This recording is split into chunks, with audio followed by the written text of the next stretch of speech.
Welcome back to the Deep Dive. Today, we're opening up a topic that I think a lot of us take for granted. We're talking about glucose control. Mm-hmm. And I know the moment I say glucose or insulin, you probably have this mental image of like a fuel gauge in a car. Yeah, the classic analogy. You eat food, the tank fills up, insulin opens the valve, and the engine runs. It seems so simple. It's a very comforting image. It's clean, it's mechanical, and it makes, intuitive sense. Sure. The only problem is that it is completely dangerously wrong. I had a feeling you were going to say that because if my car runs out of gas, it just coasts to a stop on the shoulder. Right. It doesn't start seizing. Exactly. If your car runs dry, you call for a tow. If your brain runs out of glucose, you have about 10, maybe 15 minutes before irreversible neuronal death begins. Wow. The brain is this greedy, high-performance engine that has absolutely zero fuel storage capacity. Yeah, not at all. None. It needs a constant, unbroken stream of energy every single second of your life. So, comparing the human glucose regulatory system to a fuel tank is like comparing the guidance computer of a SpaceX rocket to a light switch. So the stakes are just a little bit higher. Infinitely higher. We aren't just talking about lowering numbers to please a doctor. What we are really exploring is this constantly negotiated truce. A truce between what? It's a biological war between intake, storage, release, and utilization. And the pharmacology we are discussing today, all these drugs we use to treat diabetes, is essentially us trying to step into the middle of that war zone and negotiate peace using molecules. I love that framing. Precision in a noisy system. That is the mission today. That's it. And to help us navigate this war zone, we are pulling from the absolute canon of pharmacology. We're synthesizing two massive chapters. We have Ketsun, Chapter 41, Pancreatic Hormones and Glucose-Lowering Drugs. Which is our clinical map. Katsung is just brilliant at organization. It gives us the scaffolding of what to use and when. And we are pairing it with the heavyweight champion of mechanism, Goodman and Gilman, Chapter 47, Endocrine, Pancreas, and Pharmacotherapy of Diabetes, Mellitus, and Hypoglycemia. And that pairing is, I think, non-negotiable. If Katsung gives us the what, Goodman and Gilman gives us the deep molecular why. The real nuts and bolts. Yeah, it explains the electrochemistry of the beta cell and, the structural engineering that turns a pig hormone into a modern miracle drug. So a quick housekeeping note before we deploy. As always, this deep dive is an interpretive synthesis. We are building a conceptual framework here. We want to give you the mental hooks so that when you go back and actually read these chapters, and please, for the love of science, read the chapters, the details will stick. Think of us as the architects showing you the blueprints. You still have to go lay the bricks yourself. So let's look at those blueprints. What are the major pillars we are building today? I think we have 5 key anchors. First, we have to understand the dual failure of diabetes. It's rarely just one thing. It is a spectrum involving beta cell failure. Where the pancreas literally burns out. Right. And insulin resistance, where the body is screaming for fuel, but all the doors are locked. Okay, second. Second is the concept of insulin not as a drug, but as a signal, a temporal signal. Meaning timing is everything. Everything. We need to understand kinetics, peaks, duration, onset. That is the difference between mimicry and malpractice. Third, we open the toolbox. Yeah. And it's a lot bigger than just insulin. Oh, much bigger. We've got metformin, the liver anchor, the incretins, which are these fascinating sort of smart boosters, and the SGLT2 inhibitors, which are basically just clever plumbing hacks for the kidneys. Fourth is the enemy. And you're not talking about high sugar. No. The enemy is variability. And the specific terror of hypoglycemia, overtreatment, is the real barrier that stops us from fixing the problem. And finally, strategy. Yeah. How do we fit these puzzle pieces to a specific human being? Exactly. So let's start at ground zero, the why before the how. Let's talk about the biological machine that runs this whole show, the beta cell. The beta cell. It sits there in the islets of Langerhans, scattered through the pancreas like these little islands in a sea of digestive enzymes. And it does something that, to me, is one of the most elegant tricks in all of biology. Which is? It acts as a biological battery. A battery. I usually think of cells as chemical factories. You're talking about electricity. I am, absolutely.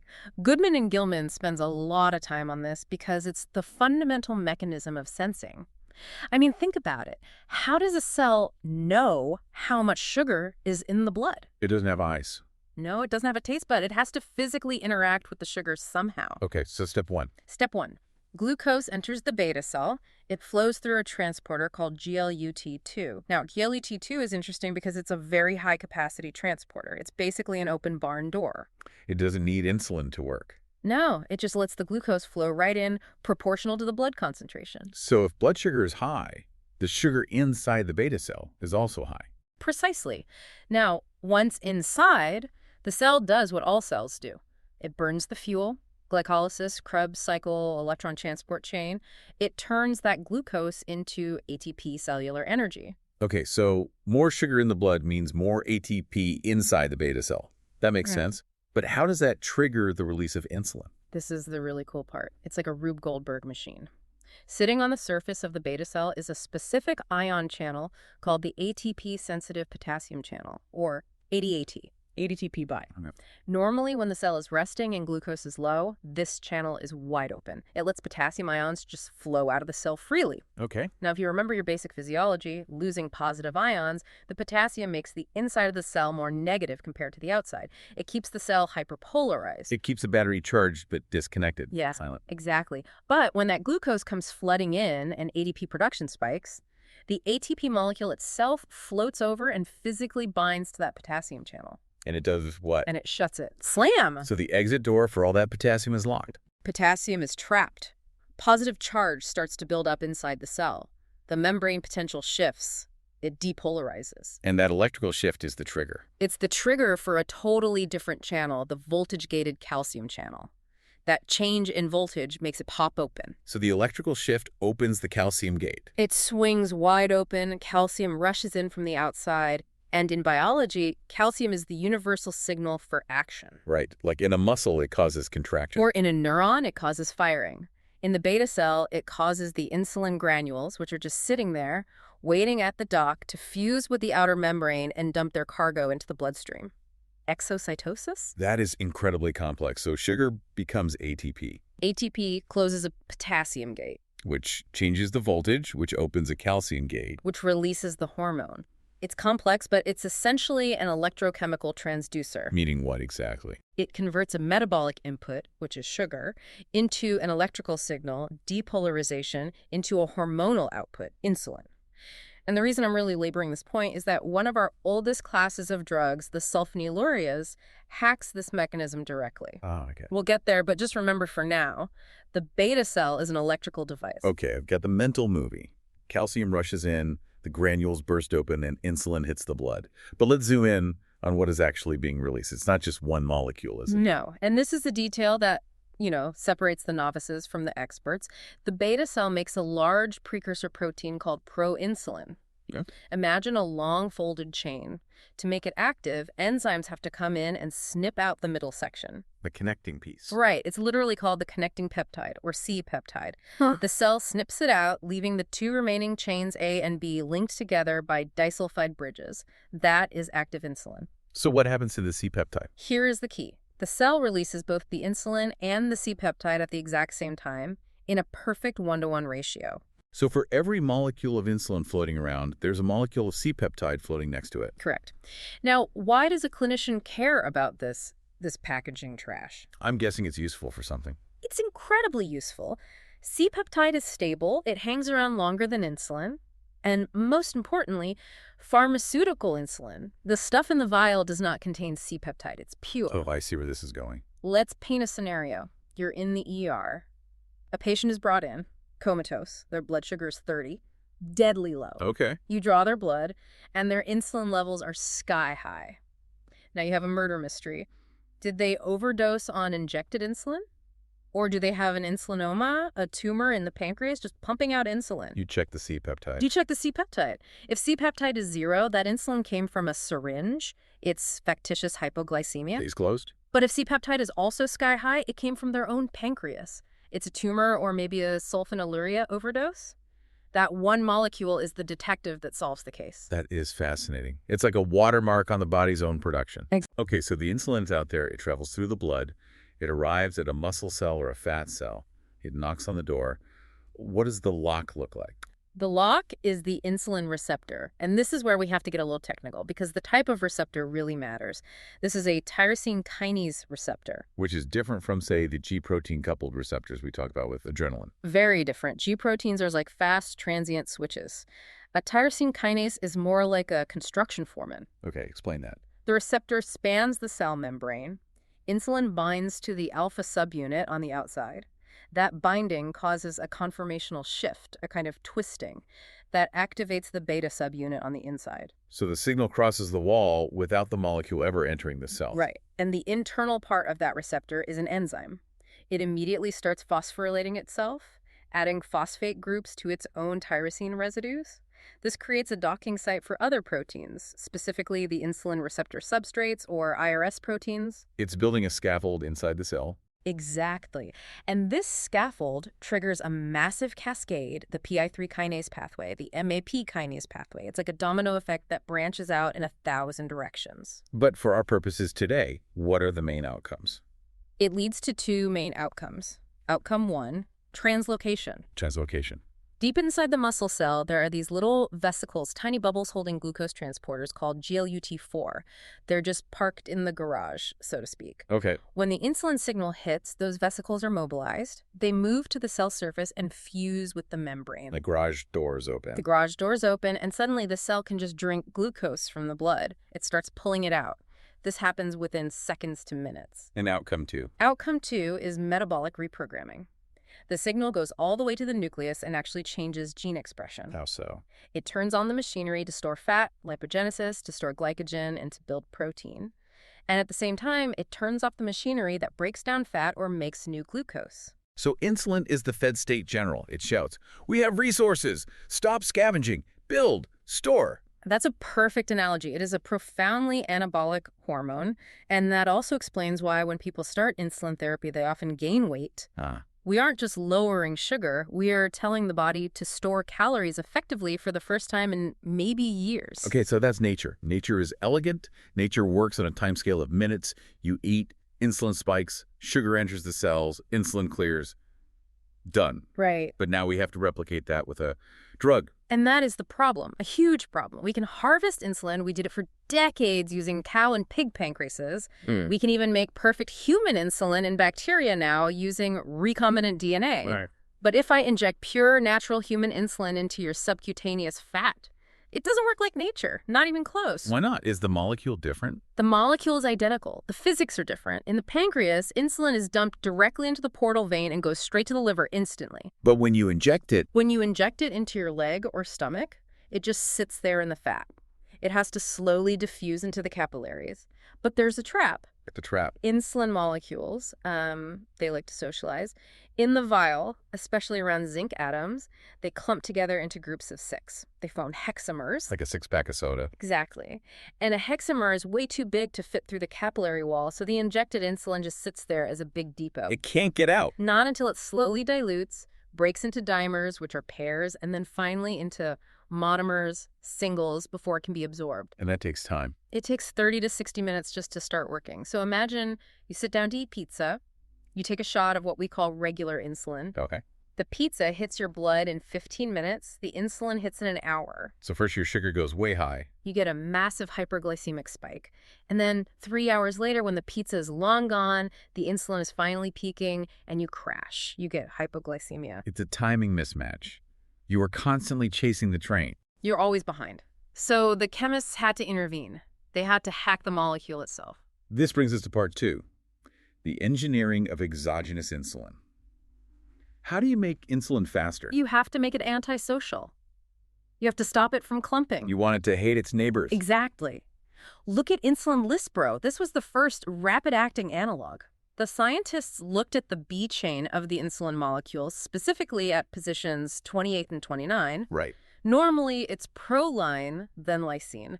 They realized that this particular spot was the sticky part, the part that helped it form those hexamers. So what did they do? They swapped them. They literally cut and pasted the genetic code to make it lysine, then prolin. That's where the name comes from, lispro. And that tiny change was enough. That tiny change didn't affect how it hits the receptor at all, but it completely destroyed its ability to form stable hexamers. So you inject it and it instantly shatters into monomers. Almost instantly. It absorbs in 5 to 15 minutes, it peaks in about an hour, it's gone in 3 or 4. It matches the digestion of a meal almost perfectly. That is brilliant. It's like molecular jujitsu, using the molecule's own structure against it. It is, and aspartate and glucine use similar tricks. They swap in amino acids with negative charges, like aspartic acid or glutamic acid, to create charge repulsion. So they actively push each other apart. It's like trying to push two north magnets together. They just fly apart and into the blood. Okay, so that solves the mealtime problem. Okay. But what about the background? My liver is making sugar 24/7. I need a constant trickle of insulin to hold it back. Right. If I use that rapid stuff, I'd have to inject myself every 3 hours all night long. Which nobody can do. It's not feasible. So we need the opposite. We need an insulin that is incredibly slow and stable. We need a basal insulin. And the engineering here is just as clever. Arguably even cooler. Let's look at glargine. You probably know it as Lantus. I know this one. It can burn when you inject it sometimes. Why is that? Right. That burn is the clue to how it works. The chemists added 2 arginine residues to the insulin molecule.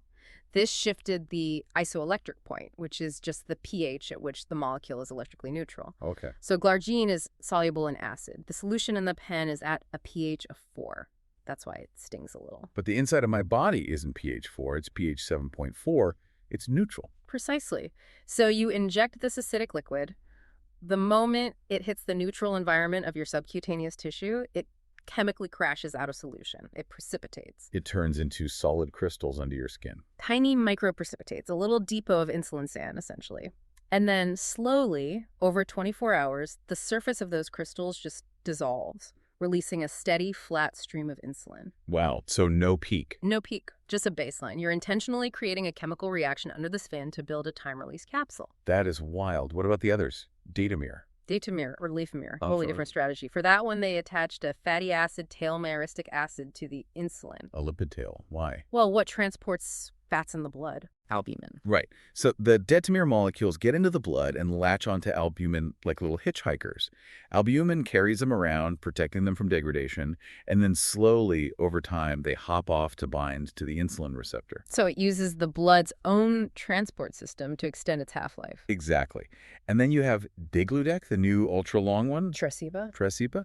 This one is like molecular Lego. In the vial, it's normal. But under the skin, in the presence of zinc, it links up into these massive multi-hexamer chains. Imagine a pearl necklace that's thousands of pearls long. And it's too big to be absorbed. Way too big. Ugh. But slowly, the zinc diffuses away and the pearls just drop off the end of the chain one by one. It provides coverage for over 42 hours. Incredible. It's so stable that if you miss your dose by a few hours, it doesn't really matter. It sounds like we've solved it then. We have fast insulin for meals, slow insulin for background. We can mimic the pancreas. We can mimic it, but we can't be it. The pancreas adjusts minute by minute. These drugs are fixed doses. And that leads us to the biggest gap in insulin therapy, the delivery method. Needles. Patients hate needles. It's a huge barrier. Enter inhaled insulin. Afresa, the dream of needle-free diabetes. It's a very compelling dream. I mean, the lungs have a massive surface area like a tennis court's worth of absorption space. And the barrier between the air and the blood is microscopically thin. So it absorbs really fast. Faster than Lispro. It peaks in 12 to 15 minutes. It clears very quickly.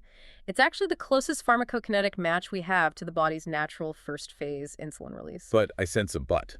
If it's so good, why isn't everyone puffing insulin? A couple of reasons. First, dosing flexibility. It comes in cartridges of 4, 8, or 12 units. You can't dial up 6.5 units, so it's imprecise. And the second reason? The lungs aren't really designed to handle powder on a daily basis. The cough. A dry, hacking cough. It happens in almost 30% of patients. It usually gets better over time, but it's annoying. And there are more serious concerns, right? Yes. There is a small but measurable reversible decline in lung function, the FEV1 seen in trials. So you have to do spirometry, lung function testing before starting it. And you certainly can't give it to smokers or people with asthma or COPD. So it's a niche tool, great for the needle phobic, but not the standard of care. Exactly. Because so that covers the insulin side of the war, that's replacing the missing hormone. But for 90% of people with diabetes, the type 2s, the problem isn't just a lack of insulin. No, not at all. It's that the machinery is broken. This is the dual failure we talked about. In type 2, the tissues are resistant. The liver is churning out sugar when it shouldn't be. The muscles are ignoring the signal. The kidneys are hoarding glucose. We need a totally different toolbox for this. Let's open the oral arsenal. And we have to start with the king. The drug that has been around forever, practically, metformin. Metformin. It is the absolute anchor of type 2 treatment. And it's fascinating because for decades, we used it without really knowing how it worked. We just knew it lowered sugar and didn't make people fat or go low. So what is the mechanism? I've heard insulin sensitizer, but that feels kind of vague. It is vague. The primary site of action is the liver. In type 2 diabetes, the liver is confused. It thinks the body is starving. Even when it's not. Right. So it runs gluconeogenesis, making new sugar from protein and lactate at full speed, just dumping glucose into the blood even when blood sugar is already 200. That's like a generator running while the main power grid is on. Metformin throws a wrench in that generator. Specifically, it gets into the liver mitochondria and it mildly inhibits complex I of the electron transport chain. Wait, isn't inhibiting mitochondria bad? That sounds like a poison. It is a poison in high enough doses, but at therapeutic doses, it's a very mild inhibition. It just reduces ATP production enough to raise the level of AMP. The cell senses this high AMP level, and it panics a little. It activates a master switch called AMPK, AMP-activated protein kinase. The energy gauge. Right, and AMPK's job is to say, warning, energy is low, stop doing expensive things. And the most energetically expensive thing the liver does is make new sugar. So gluconeogenesis shuts down. That makes perfect sense. And does that mechanism also explain the side effects? Because everyone complains about the metformin belly. It absolutely does. Since you are inhibiting glucose absorption and processing in the gut wall too, more sugar stays in the intestine. Bacteria have a feast. Gas, bloating, diarrhea. Almost universal. That's why we start low and go slow with the dose. And the big scary one, the one everyone worries about, lactic acidosis. This is the one every medical student memorizes. Remember, metformin blocks the liver from using lactate to make sugar. Lactate is a key fuel for gluconeogenesis. So if you block that conversion, lactate builds up. Exactly. In a healthy person with good kidneys, you just pee out the excess lactate. It's no problem. But what if you give metformin to someone with severe kidney failure? Their kidneys can't clear it. Or to someone in septic shock or heart failure who is already making tons of lactate because their tissues aren't getting enough oxygen. The bucket overflows. The bucket overflows. And that is metformin-associated lactic acidosis. It's rare, very rare, but it has a high mortality rate. That's why we stop metformin if the GFR, kidney function, drops below 30. Okay, that's the liver. Now let's go back to the pancreas. We talked about the sulfonylureas earlier. The old guard.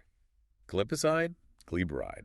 These are the drugs that basically turn the key in the ignition we talked about at the beginning. Remember that KETP channel, the one that ATP closes? The battery switch. Sulfonylureas bind to a specific subunit of that channel. It's called SUR1, and they force it closed. They just jam the door shut. So the cell depolarizes, calcium enters, insulin gets released. Yes. But here is the critical flaw in their design. They do this independently of glucose. So even if my blood sugar is 60, the drug is still telling my pancreas, release, release. Yes. It effectively disconnects the sensor from the release mechanism. It's a brick on the gas pedal. And that is why hypoglycemia is the #1 major side effect. And I've also heard about beta cell burnout. Is that a real thing with these drugs? It is controversial, but it's biologically plausible. I mean, if you are constantly whipping a tired horse, forcing a struggling pancreas to pump, pump, pump, eventually the horse is going to collapse. And you see this clinically? We do. Patients on sulfonylureas often have great control for a few years, and then it fails. The beta cells finally give up. They seem like dinosaur drugs. Why do we still use them so much? Cost, one word. Metformin costs pennies a day. Sulfonylureas cost pennies a day. The newer drugs we're about to talk about can cost $1,000 a month. For a lot of the world, sulfonylureas are the only other option. That's a sobering reality. Yeah. Let's move to a class that is scientifically beautiful, but clinically complicated. Yeah. The thiazolidinediones, the TZDs, pioglitazone. Ugh. The gene architects. These are fascinating. They don't work on channels or enzymes directly. They work on DNA. They bind to a nuclear receptor called PPAR gamma. PPAR gamma. It's a master transcription factor that controls fat cell differentiation. Now, ask me the obvious question. Okay. Type 2 diabetes is driven by obesity and excess fat. Why on earth would we give a drug that tells the body to make more fat cells? because it tells the body to make the right kind of fat cells in the right place. Is the right kind. Absolutely. The central problem in metabolic syndrome is lipotoxicity. The subcutaneous fat, the safe storage depot under your skin is full. It's overflowing. Okay. So the fat spills over into the liver, into the pancreas, into the muscles. That visceral fat is toxic. It causes inflammation and it causes insulin resistance. So the fat is parked in the wrong zones. TZDs act like opening up a massive new overflow parking lot out in the suburbs. They stimulate the growth of small, healthy, insulin-sensitive subcutaneous fat cells. They literally pull the toxic fat out of the liver and muscle and store it safely. So the liver clears up, the muscles clear up, and suddenly insulin starts working again. It's profoundly effective at treating the root cause of insulin resistance. But there is a price. There always is. Fluid retention. When you activate PPAR gamma in the kidney, it tells the kidney to hold on to sodium and water. Patients get edema. Their legs swell up. And if they have a weak heart? That extra fluid can tip them into overt congestive heart failure. It's a black box warning. So you fix the diabetes, but you can drown the heart.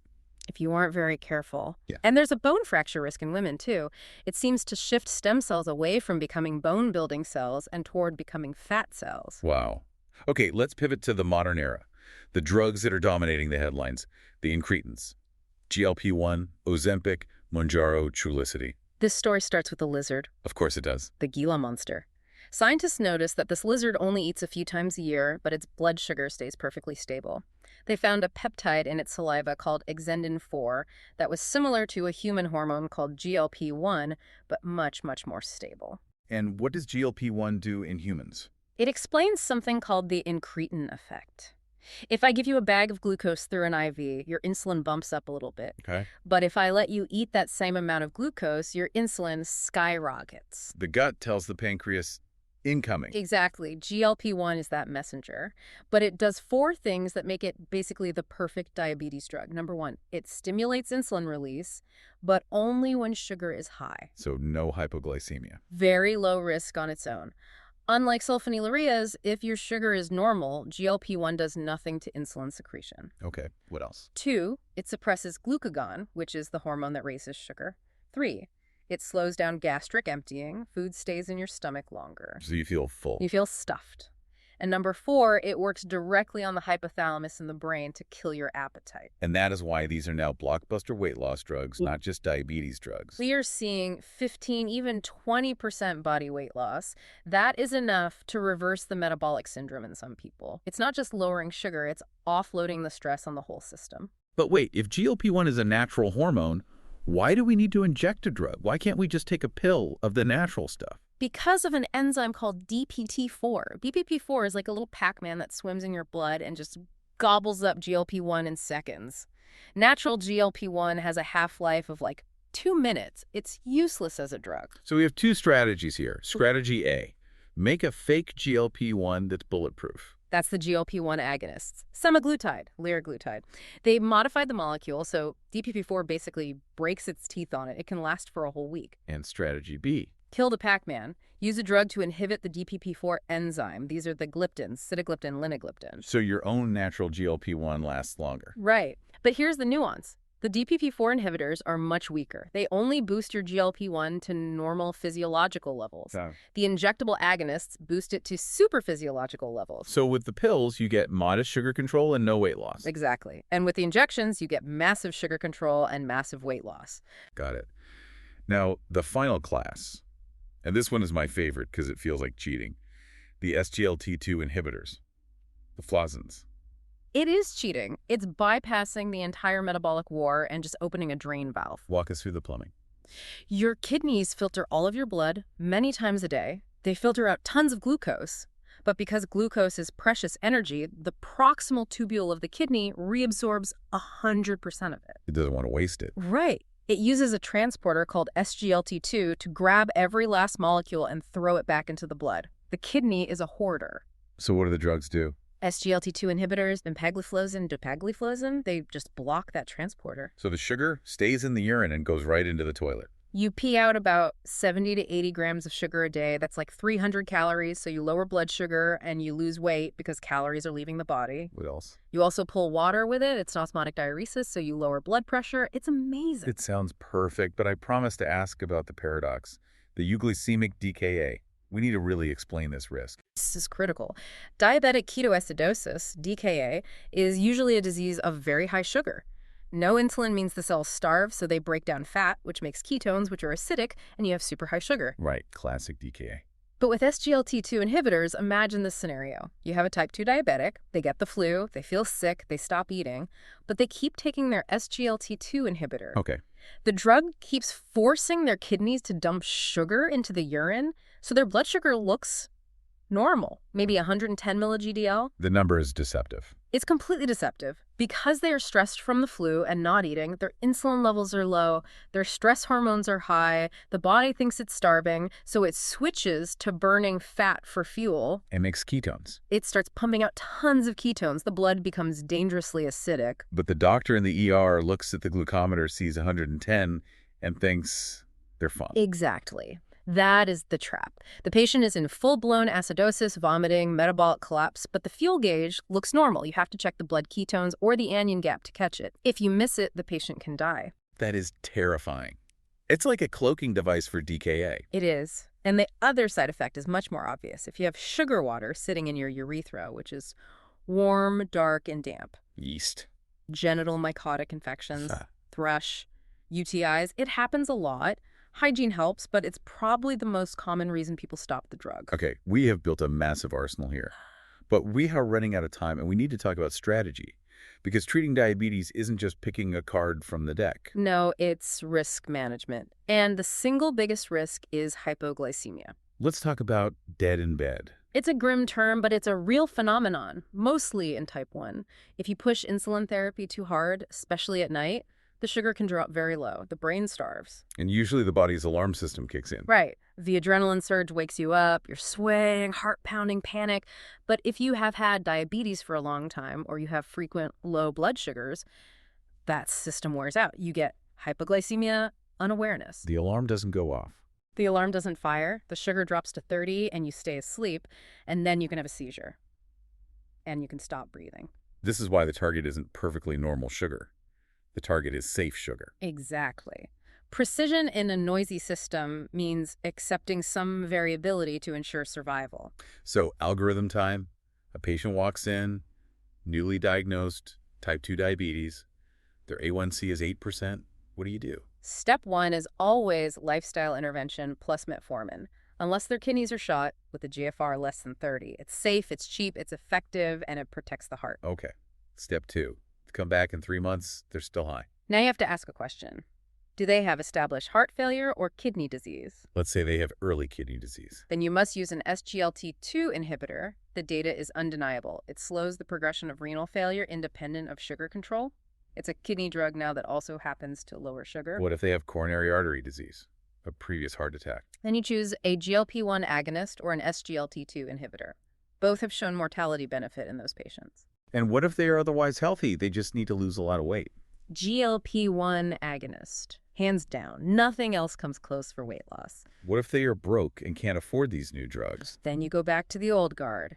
You add a sulfonylurea or a TZD, but you have to have a long conversation with them about the risks, the lows with the SUs, the weight gain, and fluid with the TZDs. And when do you finally pull the trigger on insulin for a type 2 diabetic? When the oral agents fail. When the A1C is still above 10% and they have symptoms like they're losing weight and constantly thirsty, that means the beta cells are pretty much done. And you start with what? You start with a once-a-day basal insulin, usually at bedtime, to fix the fasting sugar number. If that's not enough, then you start adding mealtime rapid-acting insulin. You essentially have to rebuild the entire physiology manually. It's a lot of work. Yeah. But with new technology like continuous glucose monitors, CGMs, we can now see the movie of their blood sugar, not just a single snapshot from a finger stick. We can see the trends and make much smarter adjustments. We have covered a massive amount of ground. From the electrochemical battery of the beta cell to the crystal engineering of glargine insulin.